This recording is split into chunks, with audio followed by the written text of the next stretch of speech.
I like the hat.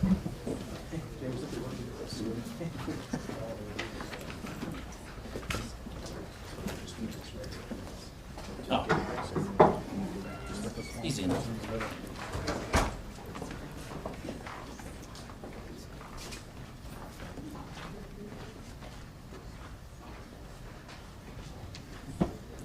All right, good morning. Thank you for coming, having this press conference to update you on what the Bernalillo County Sheriff's Office has done in terms of a lot of things on our crime initiatives. Also to highlight a case and a lot of the things that DA Bregman and I have been talking about, some drivers of crime in Albuquerque. One of the main reasons all these people that you see behind me is why we are so successful. These are detectives with our homicide, violent crimes unit, auto theft, traffic. We work well and we are very efficient here at the Bernalillo County Sheriff's Office to make sure that each unit that works within our agency not only collaborates but communicates and has info sharing to make sure cases such as this that we'll highlight today, that we're successful to make sure that our community is safe. A lot of things going on in Bernalillo County as far as street racing, homicide, violent crime, juveniles. On January 6th of 2023, I had a press conference sitting right there, and I was angry about crime. And I told you we're coming. And these people behind me is the reason, again, that way we are so successful. But the case that we highlight today is to show you how juveniles are drivers of crime, but that it's so many multifaceted crimes and approaches.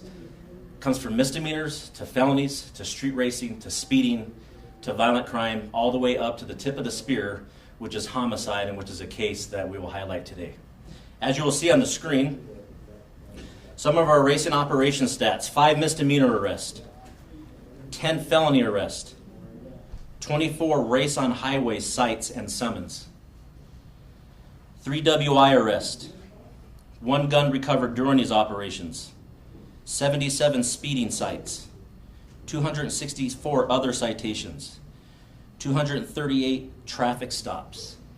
This just is one of many operations, which we are doing 27 to 30 operations a month on people saying that they see speeding, they see speed racing, and other crimes. The Bernalillo County Sheriff's Office is everywhere in this county.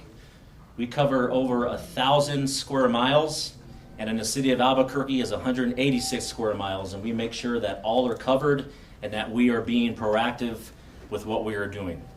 Also in some of these operations, we have 49 firearm seized so far this year, and as the women and men behind me that you see, 5 total homicide arrests just last week. As we move on in this specific case, I will tell you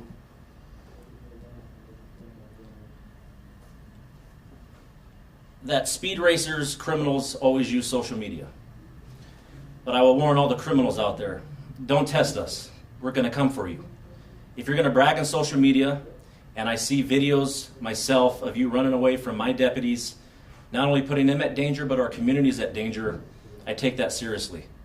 DA Bregman and I have held several town halls, and every one of those town halls, there's been a family at the front, they know who they are, that sits there with a photo of their loved one who was killed from someone who was speed racing and ran an intersection and killed their loved one. That's just one of the families.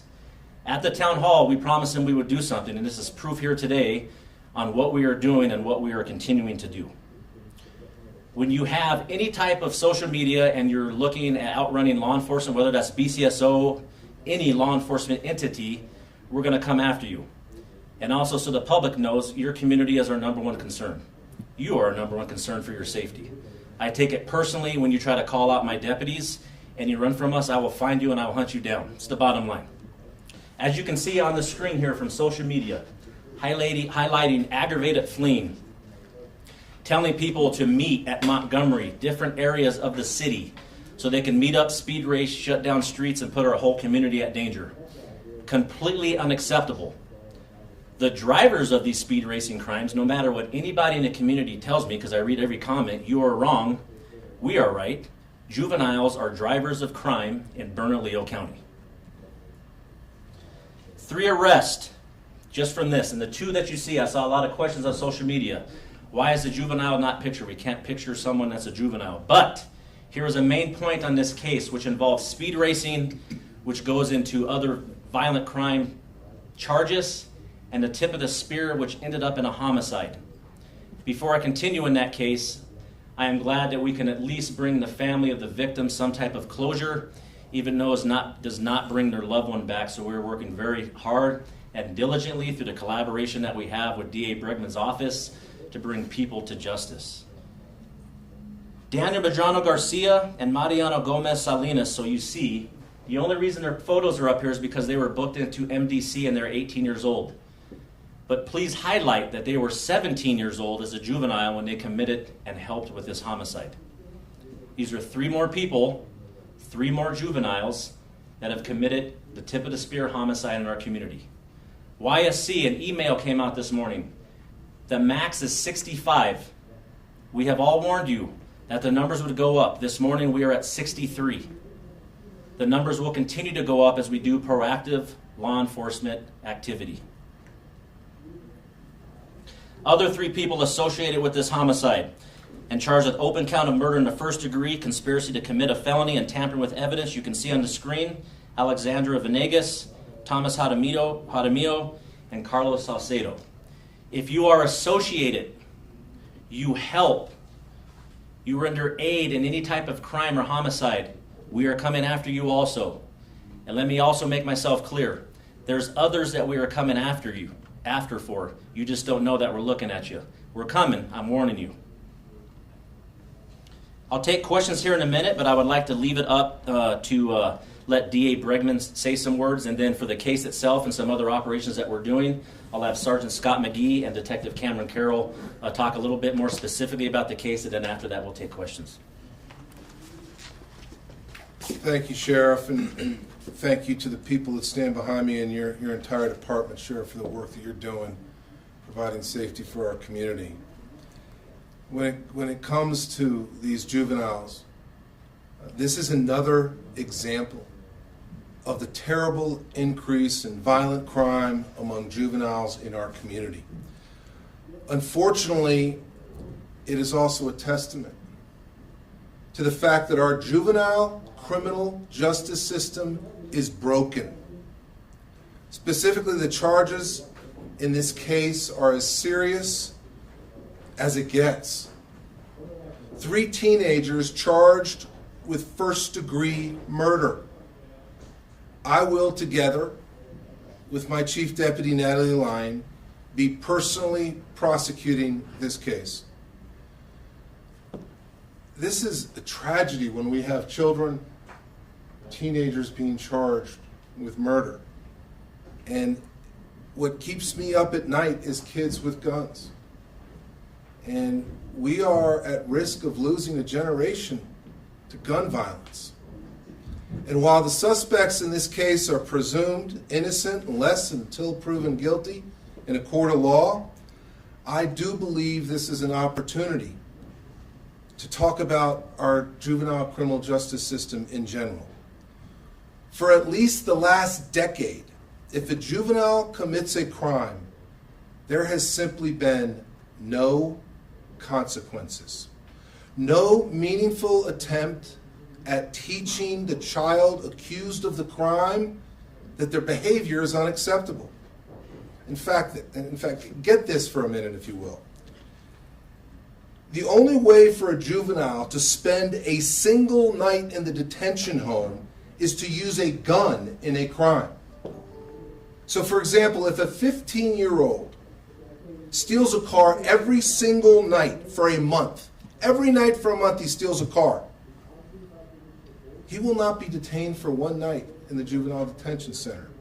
He'll simply be taken back home to his parents or his guardians. To make matters worse, when a kid is found guilty of committing a crime, 90% of the time, the child will be sentenced to probation where they're not even required to attend school or abide by any type of curfew. Let me repeat. The juvenile criminal justice system is broken. And I'm asking the community, the legislature, and all of our partners in the criminal justice system to address this issue. Finally, I'm asking you all, the media, the press, if you will, to pay attention to what is happening to our juveniles and crime. Please shine a light on this very, very important issue. Again, thank you, Sheriff, and for all the members of your agency and department for doing one heck of a great job. We certainly appreciate it. Thank you, sir. And we'll take any questions.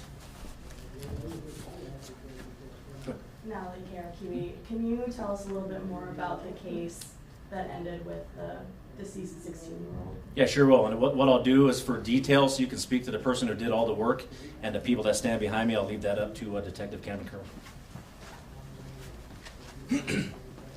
Good morning.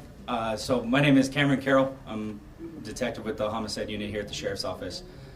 First and foremost, homicides of anyone are difficult in and of itself, including juveniles. And in this case, a homicide of a juvenile, the body was found out on the Pajarito Mesa. And that in and of itself is very difficult because it's an unincorporated area of the county, and we don't have a lot of information to go off of initially. Through our investigation with the members of my team behind me, which none of this is possible without them, there's a lot that goes into these investigations. We have the 3 arrested, Mariana Gomez, a Daniel Medrano Garcia, and a Dominik Marquez. They were determined to be suspects in this case. And we were able to use a bunch of different technologies, different things, and boots on the ground, interviewing people, talking to people, going out and doing the work. We were able to learn that this was a dispute over money, and also a possible retaliation for something that occurred previously between these parties. Through my investigation into this with the different search warrants that we served, it was clear to us that this was a planned and very targeted event. This wasn't some random person. This was very targeted.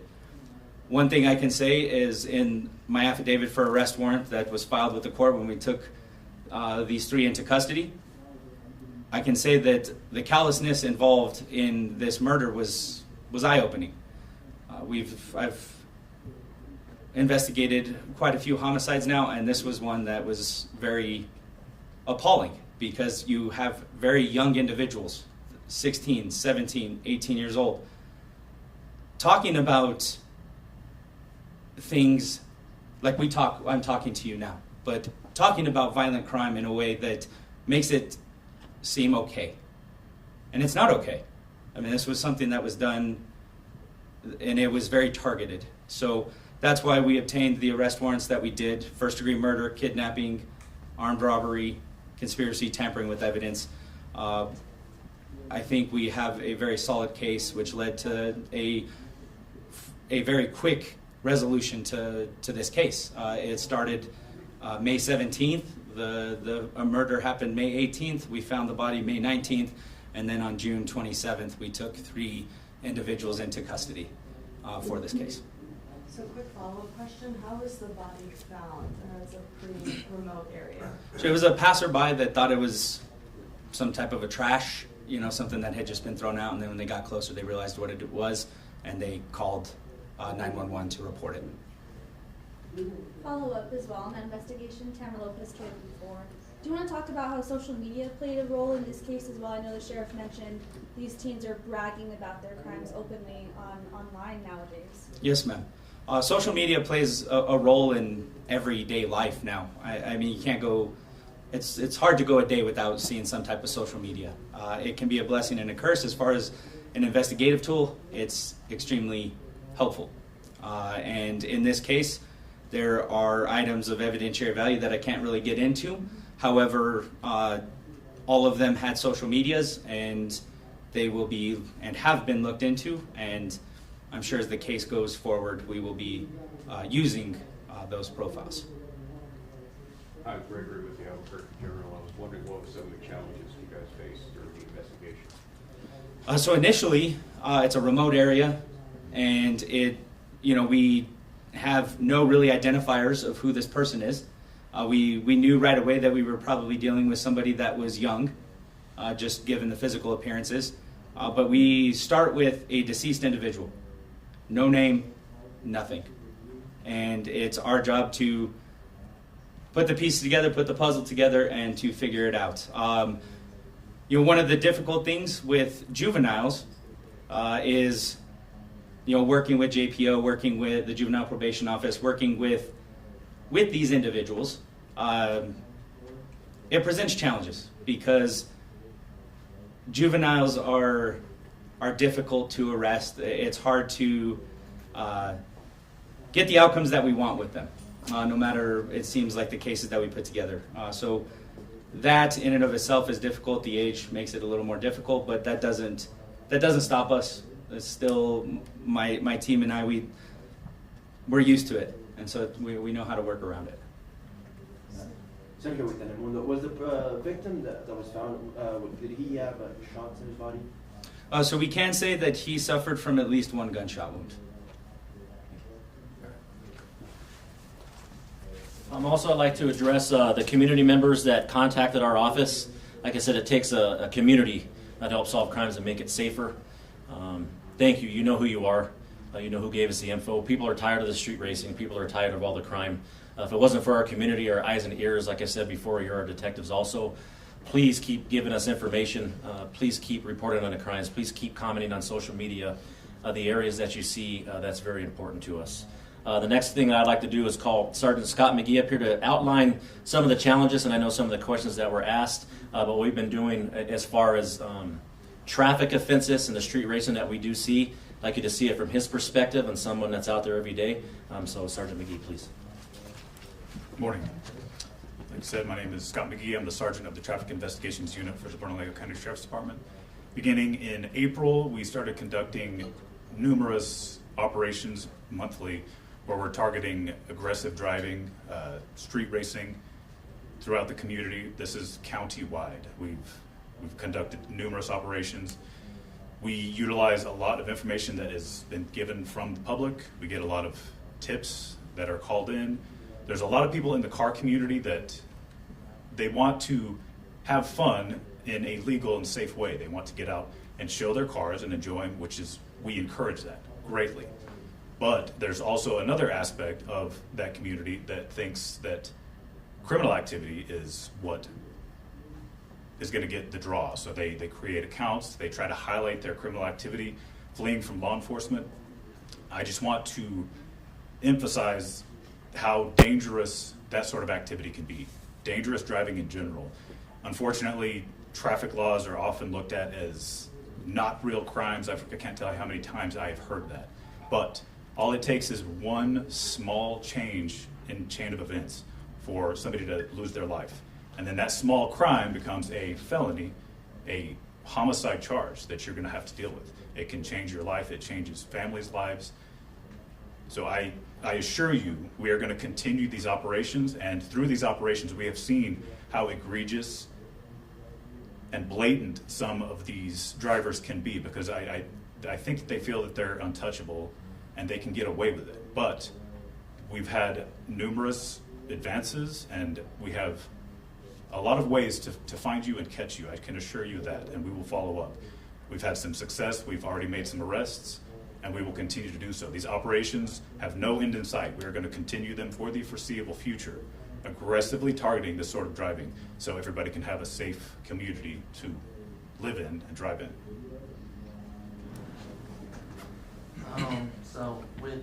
I know that we talked about the juvenile system is broken.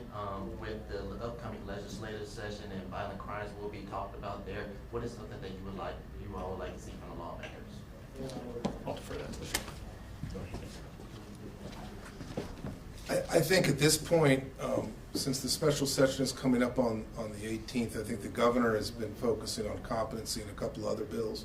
I don't know that the juvenile code, but I look forward to working with partners in this community, leadership in the legislature and others, to try and make sure we do something about the children's code. It has not been updated since the 1970s. That's when the children's code was put in place. times have changed dramatically. We're dealing with a social media situation now where young people are buying guns on social media, where young people are setting up drag racing on social media. There's a lot of issues now, and most importantly, there are absolutely no consequences. The consequence doesn't start until a juvenile uses a gun. That's when consequences, and by then it's too late. There are obviously some horrific results and victims and families destroyed, but also that child. That child's life is ruined as well. A 15-year-old, a 16-year-old, 17-year-old who's now, their life has been ruined because they made a bad decision, but this time it was with guns. And so I think it's ripe for the 60-day session that starts in January, and I think we really need, as a community and a legislature and everybody else, to come together and update that children's code. Maybe a question for the sheriff or both of you. Sheriff, you mentioned the youth detention center is almost full as of this morning. Do you want to talk more about those concerns? We saw these in the past few months, this continuing issue, and talking about your frustration with that, maybe? I want to say frustration. I think the frustrations turn into collaboration, which, as I said before, it takes a collaborative effort with just not our community, but with law enforcement entities and YSC. We've already discussed this. If we came up to the max number, we do have a plan for that. I won't reveal. We're always in discussions to make sure that the most dangerous of juveniles are kept in custody, and to see, whether or not someone can be let out, and who exactly they're being let out to, if that is the case. But we make sure that we collaborate with everybody. And I want everybody to understand also, with everyone standing behind me, with all the stats that we've given you, it's a collaborative effort of traffic, homicide, auto theft, different agencies. We're going to continue to do this, and we're also doing it with the help of the DPS gun violence reduction funding. We're getting a bunch of firearms off the streets, which we've been putting on our social media also. But I want everybody to know that this is just not a press conference for one case. We're continuing. As we speak, there's cases continuing, and these men and women behind me continue to do that work. But we also need to make sure that people are brought to justice, and we have a very strong relationship with the district attorney's office, as you can see standing beside us, and we communicate almost on an everyday basis, if not me, with our detectives, with DA Bregman's staff. So we want to make sure that the community understands that BCSO is doing everything in its power. I'm doing everything I can in my power as the sheriff to make sure that we push forward and we're a light in the community, and we're making a huge dent in crime. But we also know, again, perception is reality. We're getting there. There's positive directions we're taking, but we have a lot more work to do, and I'll probably be saying that for probably the next 6 months to a year, because we do. There's a lot of things we can't tell you, and we won't tell you, but we want to make sure that you're safe and that we're being transparent with what we're doing. But on that note, I'll take 2 more questions, and then we'll be able to end. Just got one clarification question. So what is the tie-in with social media and street racing when it comes to that murder case? The tie-in Yes. with this specific case? Yes. I would say it's even a broader question, and that's with just questions with homicide and other violent crimes cases.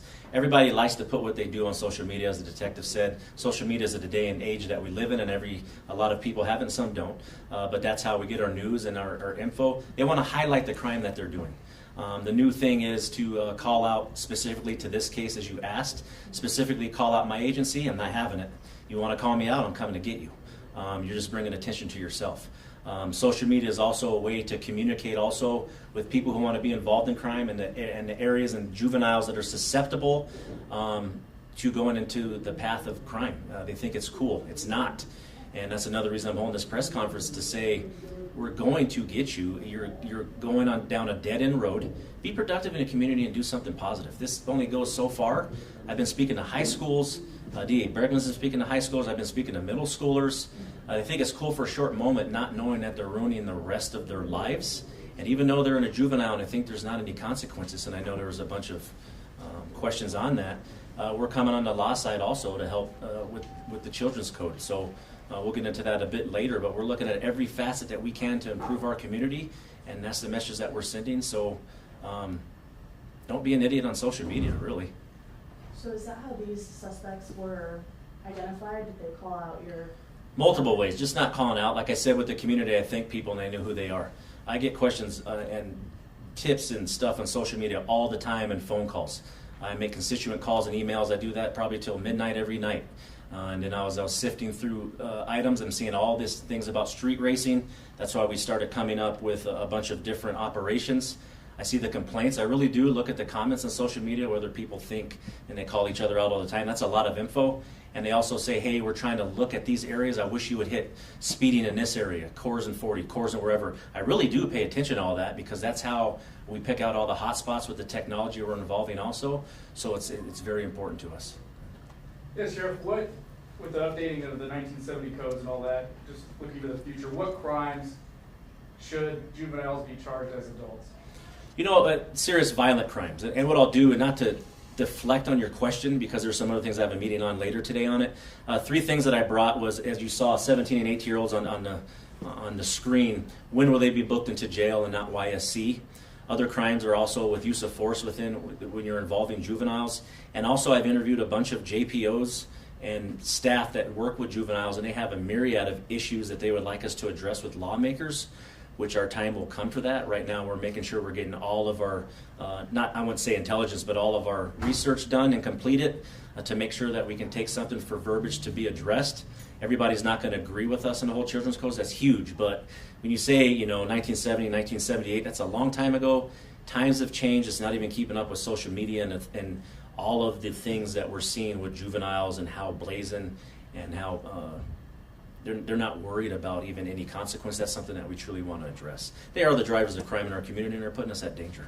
Take one more question, and we'll. Can you guys talk a little bit more about the social media arrest of Anthony Farias? He was the street racer that you guys caught on Instagram. What you guys can say about that arrest in that case? As far as just overall? Yeah, just since he was, specifically taunting law enforcement, you guys were able to track him down through his social media account, bragging openly about what he was doing. Yeah, he's bragging and coming for you. Keep bragging. You're just making yourself a target. We know that kids brag about on social media, but what they don't understand is the risk that they're giving to the community. And you see me smiling, I love trash talk, but I'm going to trash talk back to you, and I'm going to do things through actions. And when it comes to the community, the safeties of our community, and you're bragging about putting people's lives in danger, that's something that I just don't take serious. I take that serious personally on a personal level. Because I've seen the mayhem, the hurt from families who've lost a loved one, and the hurt that it gives to our community. That's someone that doesn't need to be on the streets, and in that case, then we'll just start shutting your social media down on that, and then you can brag about what you're doing in jail. Cool. Other than that, thank you very much. Thank you all.